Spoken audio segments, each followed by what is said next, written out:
You know what really gets me?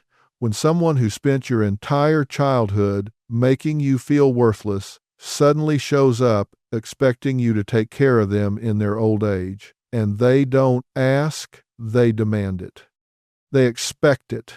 Like you owe them something after 30, 40, 50 years of being treated like garbage. Your mother who chose every boyfriend over you. Your father who told you you'd never amount to anything. The parent who kicked you out at 16. Or the one who made you feel invisible your whole life. Now they're 75, they're sick, they can't manage on their own, and guess who they're calling? You. The kid they damaged, the kid they neglected, the kid they failed. And somehow, in their mind, you're supposed to drop everything and become their caretaker. How's that working for you? Because I'm betting you're sitting there drowning in guilt, feeling like the worst person alive for even thinking about saying no. Let me tell you something, that guilt you're feeling, that's not real guilt. That's programmed guilt. That's the same manipulation they've been using on you your entire life, just wearing a different costume now. Here's what I need you to understand about this situation. Your parent, the one who's now calling you multiple times a day, who's telling relatives you're heartless, who's making you out to be the villain in this story, they're not suddenly a different person because they got old. They're the same person who failed you as a child. Getting old doesn't erase what they did. Needing help doesn't undo the damage they caused. And being sick doesn't mean they suddenly deserve what they never gave you. You've been conditioned your whole life to believe that family is family no matter what, that you forgive, that you honor your parents, that blood is thicker than water. But nobody told you what to do when that blood came from a wound they inflicted. Nobody prepared you for this moment when the person who was supposed to protect you needs protection themselves. And everybody around you, your siblings who weren't treated as badly, your aunts and uncles who didn't live in your house, your friends who had normal parents, they're all looking at you like you're the problem, like you're being selfish, like you're being cruel, and you're starting to believe them. Let me show you what this looks like in real life. Sarah's 48 years old. Her mother is 72, just had a stroke, can't live alone anymore. Sarah's got 3 siblings. 2 of them live across the country. One lives 20 minutes from mom but has too much going on to help. So guess who's getting the phone calls? Sarah. The same Sarah whose mother told her she was fat from age 12 on. The same Sarah who never got a birthday party because mom was too busy. The same Sarah who raised her younger siblings because mom was too depressed to get out of bed. The same Sarah who left home at 17 just to survive. Now, mom needs 2 4-hour care, and the siblings are saying, well, you're the daughter, you don't have kids, you can do it. And Sarah's lying awake at night feeling like a terrible person because she doesn't want to do it. She doesn't want to quit her job. She doesn't want to move mom into her house. She doesn't want to spend the next 5 or 10 years being a full-time caregiver to someone who never took care of her.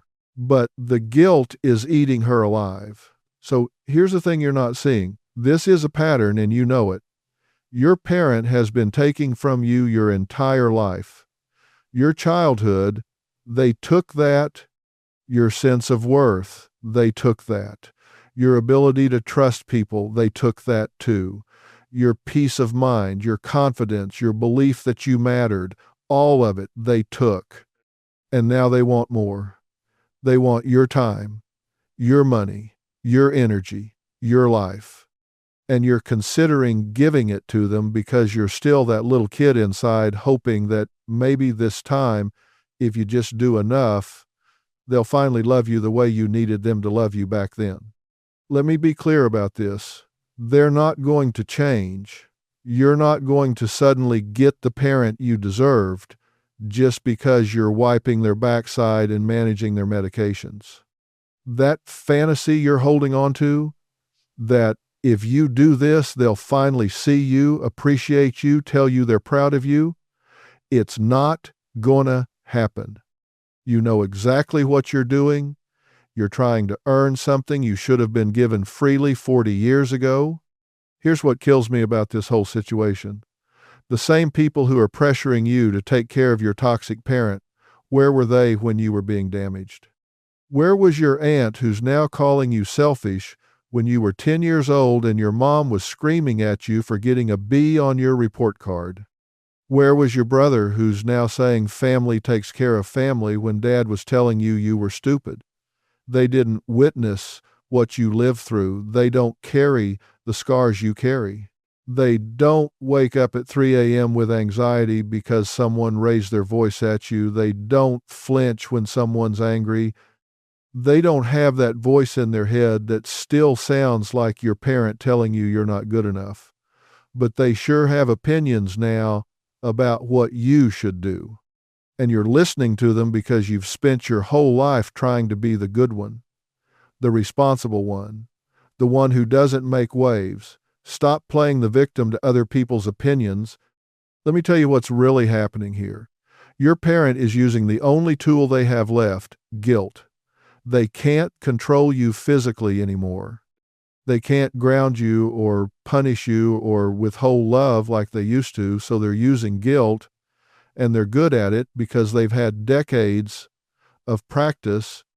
When they say, after everything I did for you, they're banking on you forgetting that everything they did was the bare minimum requirement of being a parent, if they even did that much. When they say, I'm your mother, father, they're hoping you'll ignore the fact that they never acted like it when it mattered.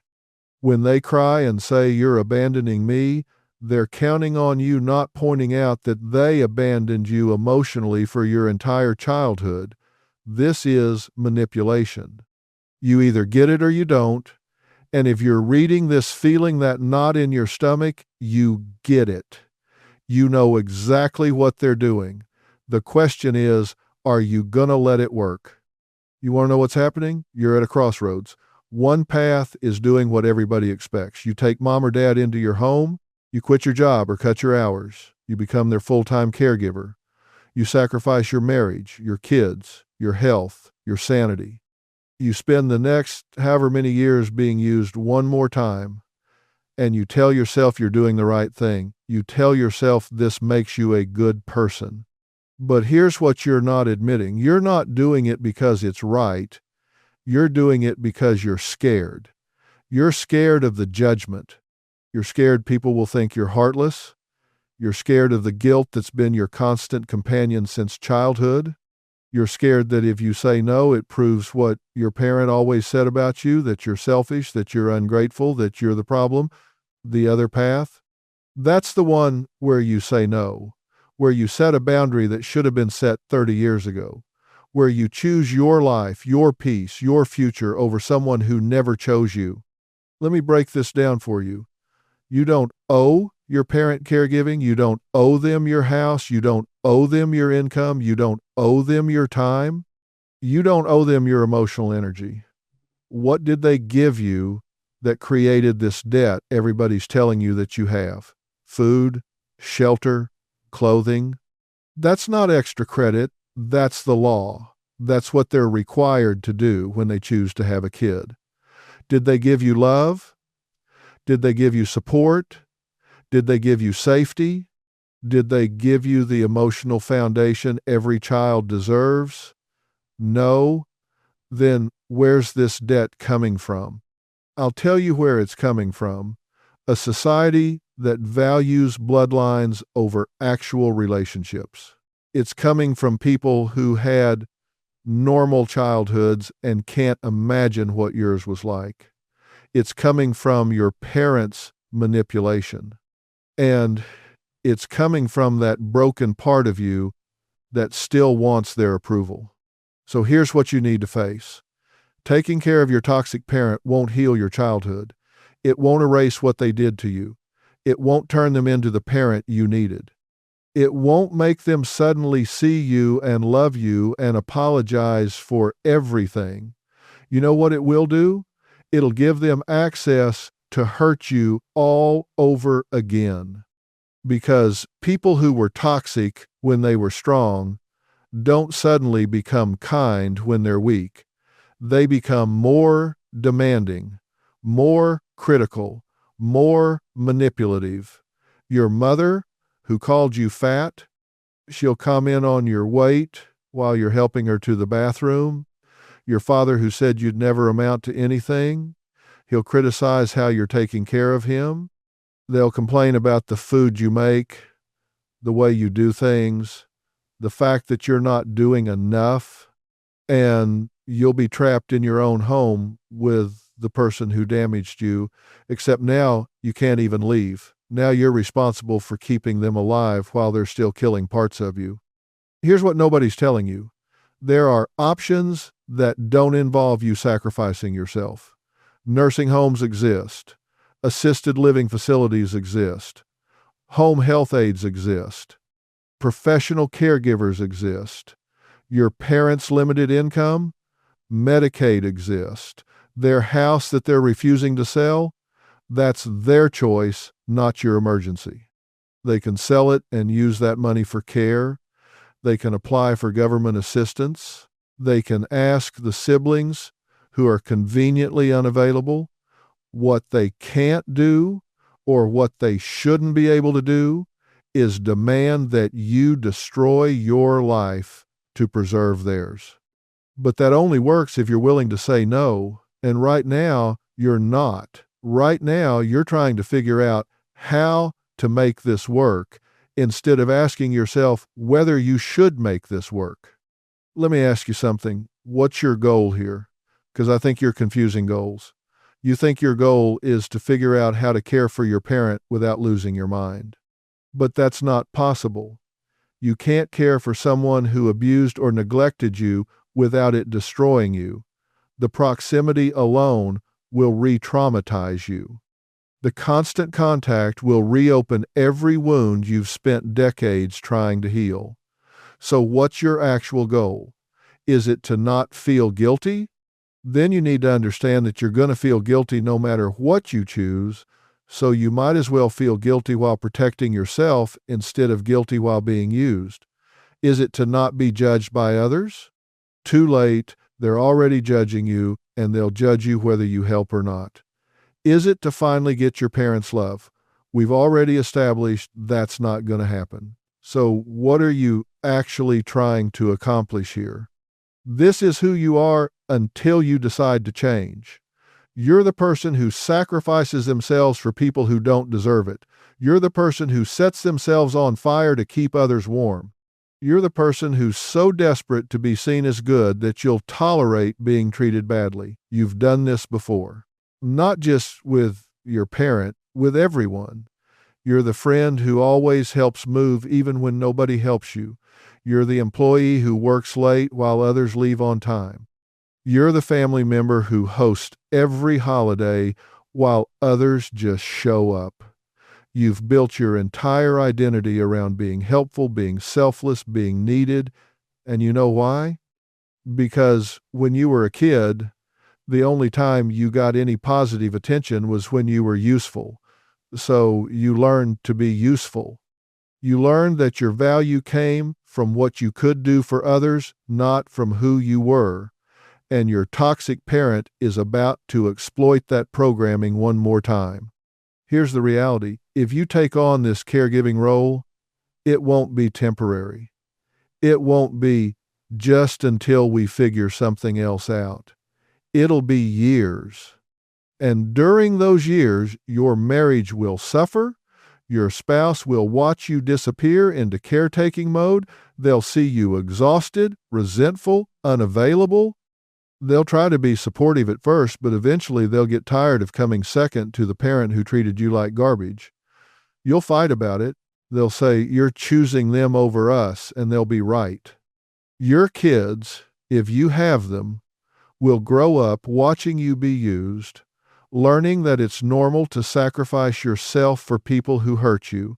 They'll learn that family means you tolerate abuse. They'll learn that setting boundaries is selfish. They'll learn that guilt is more powerful than self-respect. Is that what you want to teach them? Your health will deteriorate from the stress. The constant cortisol will wreck your immune system. You'll get sick more, you'll age faster, your back will hurt from lifting them, your sleep will be destroyed, you'll be on blood pressure medication, anti-anxiety medication, maybe antidepressants. Your career will stall or end. You can't advance when you're leaving early for doctor appointments and calling in because they had a fall. Your friendships will fade because you won't have time or energy for them. You'll become isolated, exhausted, resentful, and depressed. And your parent, they'll still be ungrateful. They'll still be critical. They'll still be toxic because that's who they are. And then one day they'll die, and you'll realize you gave them the last good years of your life, and they never even said thank you. You'll look back and see a decade you can't get back, experiences you missed, time with your kids you lost, your marriage hanging by a thread. And for what? Now listen, I'm not saying you have to feel nothing. I'm not saying you should be cruel. I'm not saying you can't have any relationship with your parent at all. What I'm saying is that you need to protect yourself first. You need to make decisions based on what's healthy for you, not what makes other people comfortable. You need to understand that saying no to unreasonable demands isn't being a bad person, it's being a smart person. You're choosing this. Right now, in this moment, you're choosing whether to repeat the pattern you've lived your whole life or to break it. And I can tell you from 40 years of doing this, the only way to break a pattern is to do something different. If you always do what you've always done, you'll always get what you've always got. So what does saying no actually look like? Because I know you're thinking I can't just abandon them or I can't just do nothing. Here's what you need to understand. Saying no to being their full-time caretaker isn't abandoning them. It's setting a boundary. Let me show you what this looks like in real life. When your mother calls and says, the doctor says I can't live alone anymore, you need to move me in with you. You don't say, okay, Mom, when should I pick you up? You say, I understand this is hard. I can help you research assisted living facilities in your area. And when she says, I'm not going to one of those places, you say, then we need to look into home health aides. And when she says, I can't afford that, you say, then we need to explore Medicaid and other assistance programs. Clear, direct, no apology. And when she escalates, because she will, and says, you're my daughter, you're supposed to take care of me, you stay calm. You say, I'm not able to provide the level of care you need. We need to look at professional options. You don't argue. You don't defend. You don't explain your entire history and why you can't do this. You state your boundary and you enforce it. If she says, after everything I did for you, this is how you treat me, you say, I hear that you're upset. The answer is still no. I can help coordinate care, but I can't be your caretaker. Then you end the call if she keeps pushing. Mom, I can see this conversation isn't productive right now. I'll call you tomorrow and we can discuss care facilities. Then you hang up. Not mean, not emotional. Just done. If your siblings call to pressure you, and they will, here's what you say. When your brother calls and says she's asking for you, you need to step up. You say, I'm happy to split the caregiving research and coordination with you. When can we schedule a call to divide responsibilities? Watch how fast he's suddenly too busy. When your sister says she raised you, you owe her this. You say, I appreciate your perspective. I've made my decision. If you'd like to take on her care, I'll support that. Don't argue about the past. Don't try to make them understand what you lived through. They weren't there. They won't get it. Just hold your boundary. My answer is no. I'm happy to help research alternatives, but I'm not providing hands-on care. And when the extended family starts in, because they always do. When your aunt calls and says, "I can't believe you're being so selfish," you say, "I understand you see it that way. This is the right decision for my family." That's it. No explanation, no justification, no jade. Don't justify, argue, defend, or explain. The more you explain, the more they think it's up for debate. It's not. You've made your decision. "I've made my decision and I'm comfortable with it" is a complete sentence. If they push, you say, "This conversation is over. I'll talk to you when you're ready to respect my decision." Then you get off the phone. When Cousin Jenny sends you a Facebook message about how disappointed Grandma would be in you, you don't respond. You delete it. Block if necessary. When your brother's wife corners you at a family event saying someone has to take care of her, you say, "Yes, professional caregivers, that's who should take care of her." You don't engage with the guilt. You don't defend yourself to people who don't have all the facts. You hold your boundary like your life depends on it, because it does. Here's what you're not seeing about the guilt. The guilt isn't going away whether you help or not. If you take on caregiving, you'll feel guilty that you resent it. You'll feel guilty when you lose your temper. You'll feel guilty when you wish they would just die already so you could have your life back. You'll feel guilty for feeling guilty. The guilt is a constant either way. So the question isn't, how do I avoid guilt? The question is, which choice protects my well-being while managing unavoidable guilt? And the answer is the choice where you maintain boundaries, protect your peace, and ensure your parent gets professional care from people who are trained and paid to do it. Let me tell you what's going to happen if you don't set this boundary now. Your parent will move in or you'll move in with them. For the first week, you'll try to make it work. You'll tell yourself it's fine. Then the criticism starts. Then the demands increase. Then your spouse starts resenting the situation. Then you're fighting with your partner about your parent. Then your parent's playing you against your spouse. Then you're choosing sides. Then your marriage is hanging by a thread. Meanwhile, you're exhausted. You're sleeping maybe 4 hours a night because your parent needs help multiple times. You're missing work. You're missing your kids' events. You're not exercising, not eating right, not seeing friends. 6 months in, you're on antidepressants and blood pressure medication. A year in, you're a shell of yourself. And your parent, still ungrateful, still critical, still toxic. You've got to want to change. Nobody can make this decision for you. Not me, not a therapist, not your spouse, not your friends. You have to want your peace more than you want people's approval. You have to want your future more than you want to avoid guilt. You have to want to break this pattern more than you want to be seen as the good daughter or the good son. This is a choice you're making. Every single day that you don't set a boundary, you're choosing the familiar pain over the unfamiliar freedom. You're choosing the dysfunction you know over the health you don't. And I get it. Familiar pain feels safer than unfamiliar freedom, but it's still destroying you. Let me show you what the alternative looks like. Michael's 52. His father is 79, has dementia, can't live alone.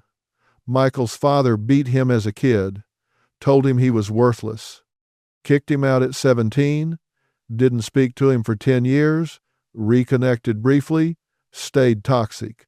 Now Dad needs care. The family expects Michael to do it. Michael said no. He helped research facilities. He helped with the Medicaid application. He visited Dad once after he was placed in memory care. That was 3 years ago. Michael hasn't been back since. And you know what? Michael's doing great. His marriage is strong. His kids are thriving. He's not on anxiety medication anymore. He sleeps through the night. He's building the life he deserves instead of sacrificing it to someone who never valued it. The family thinks he's terrible. He doesn't care. He knows the truth. He saved himself. When his sister calls crying about how Dad asked for him, Michael says, "I'm sorry, Dad's upset. This is still the right decision for me." When his uncle says, "He's your father," Michael says, "Biology doesn't obligate me to trauma." When they say, "You'll regret this when he's gone," Michael says, "I'd regret sacrificing my family more." And then he goes back to his life, coaching his daughter's soccer team, date nights with his wife, Sunday dinners, without walking on eggshells. That's what choosing yourself looks like.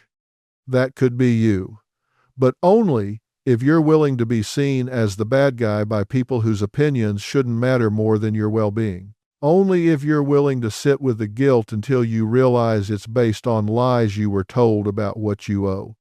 Only if you're willing to grieve the parent you never had instead of destroying yourself trying to earn their love now. Only if you're willing to choose you. Here's what you need to do right now. First, you stop answering every call from your parent. You don't need to be available 24/7 to discuss this. Set a boundary. You'll talk twice a week at scheduled times. That's it. If they call outside those times, let it go to voicemail. If it's truly an emergency, they can call 911. That's what emergency services are for. Second, you research care facilities in your parents' area. Get brochures, get pricing, get waitlist information. You arm yourself with alternatives before the next conversation. Third, you schedule a call with your siblings, all of them, and you say, "We need to coordinate professional care for Mom, Dad. I'm not able to be the primary caretaker. Let's discuss how we're splitting the cost and coordination." Watch who disappears. The ones who disappear don't get a vote in criticizing your choices.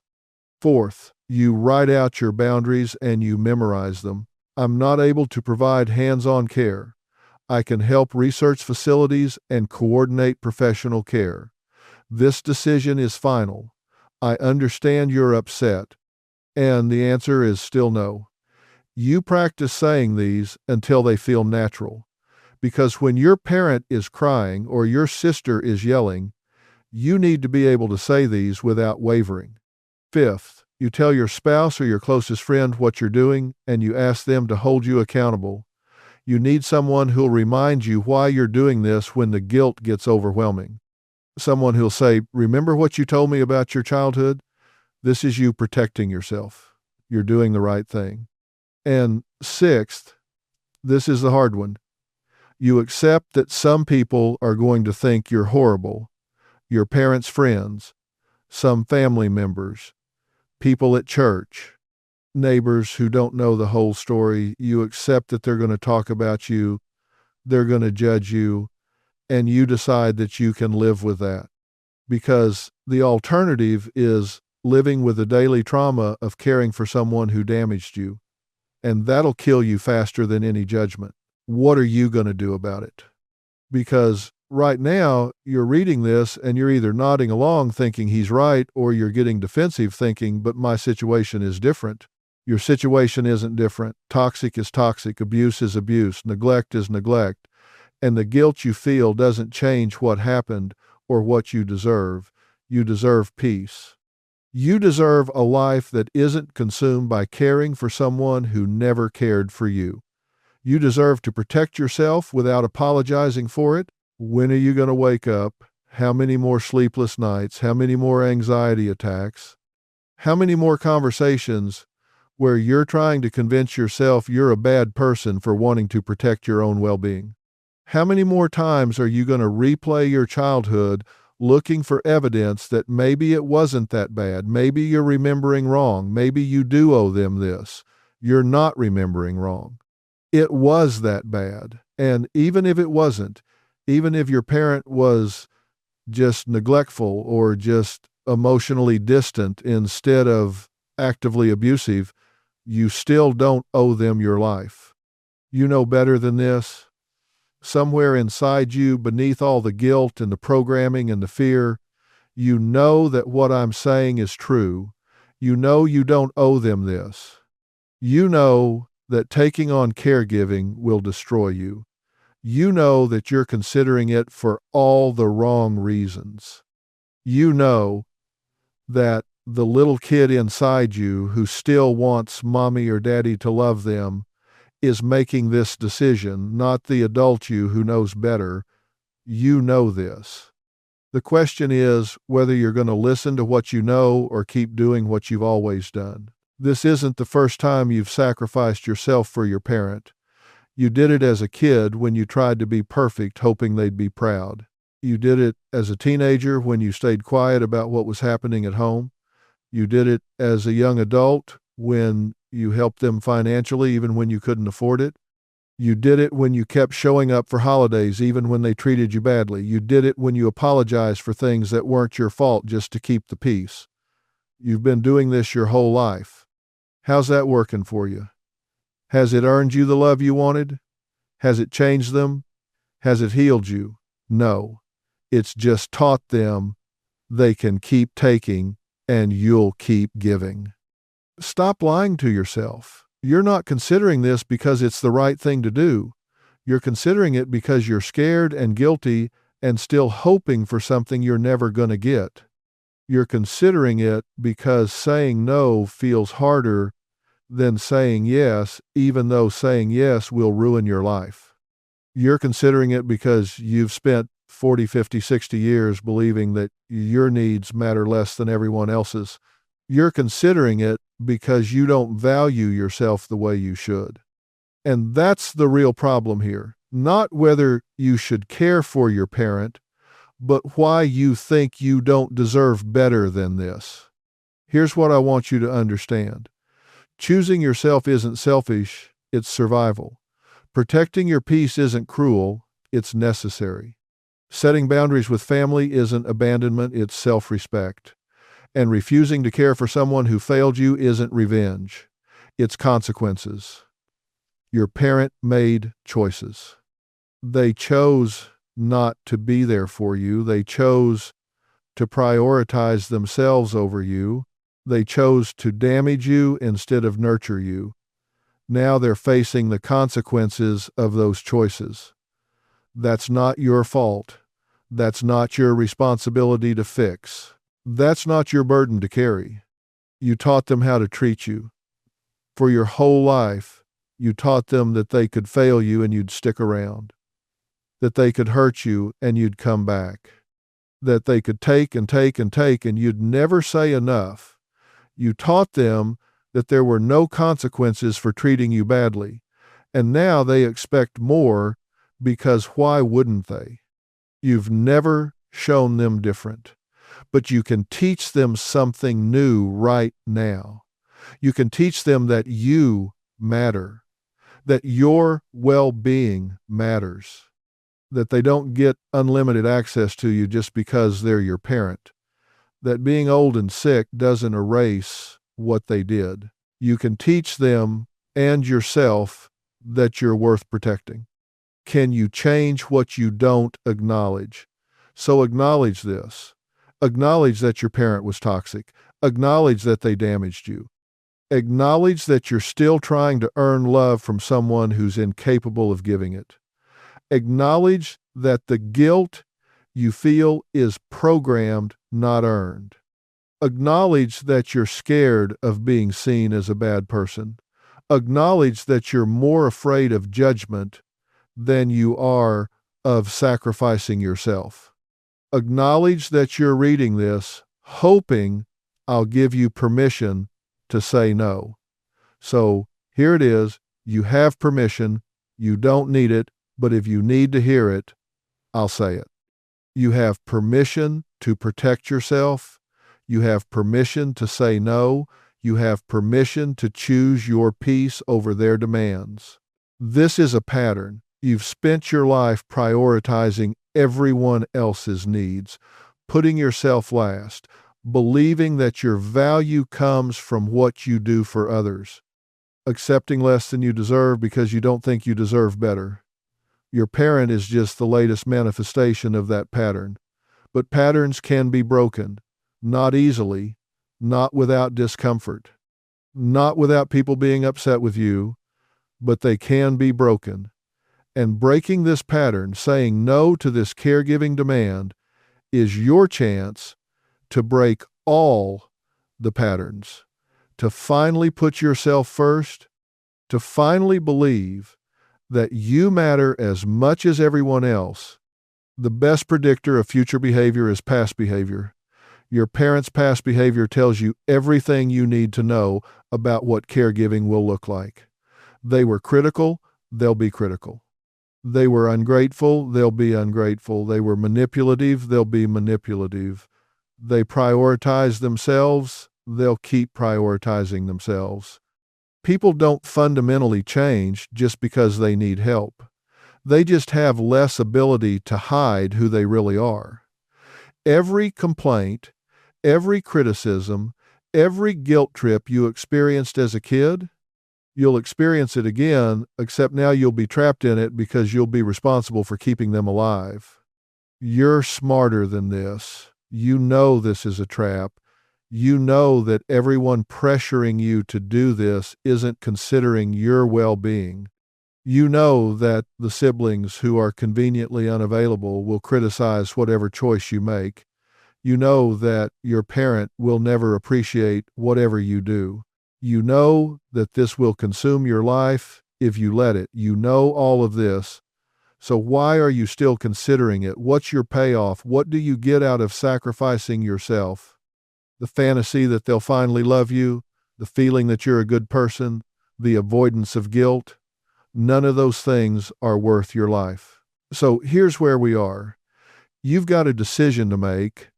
You can keep doing what you've always done, sacrificing yourself, hoping it'll be different this time, believing that if you just give enough, you'll finally get what you need. Or you can do something different. You can say no. You can set boundaries. You can protect yourself. You can accept that some people won't understand. You can choose your future over your past. You can break the pattern. The choice is yours. But make no mistake, not choosing is choosing. Avoiding the decision is a decision. Waiting to see what happens is letting other people make this choice for you. What are you waiting for? More pain? More proof that your parent hasn't changed? More damage to your health, your marriage, your peace? You have enough proof. You have enough pain. You know exactly who they are and what this will do to you. The only question left is whether you value yourself enough to protect yourself, whether you believe you deserve a life that isn't consumed by caring for someone who never cared for you, whether you're finally ready to break the pattern that's been controlling you for decades. You matter, your peace matters, your health matters, your future matters, your marriage matters, your kids matter, your dreams matter. You matter more than your parents' demands. You matter more than family expectations. You matter more than other people's judgment. You matter more than the guilt you've been programmed to feel. You've spent your whole life believing you matter less. Today's the day you decide different. If you're struggling with a toxic parent who expects you to be their caretaker, you're not alone. Thousands of people are facing this same impossible decision right now. We post new episodes daily with real talk about family dysfunction, toxic relationships, and making the tough choices that protect your well-being. Hit subscribe and turn on notifications so you don't miss the next one. And if this resonated with you, share it with someone who needs to hear it. Sometimes we all need permission to choose ourselves. I'm giving you that permission today. The question is, are you going to take it?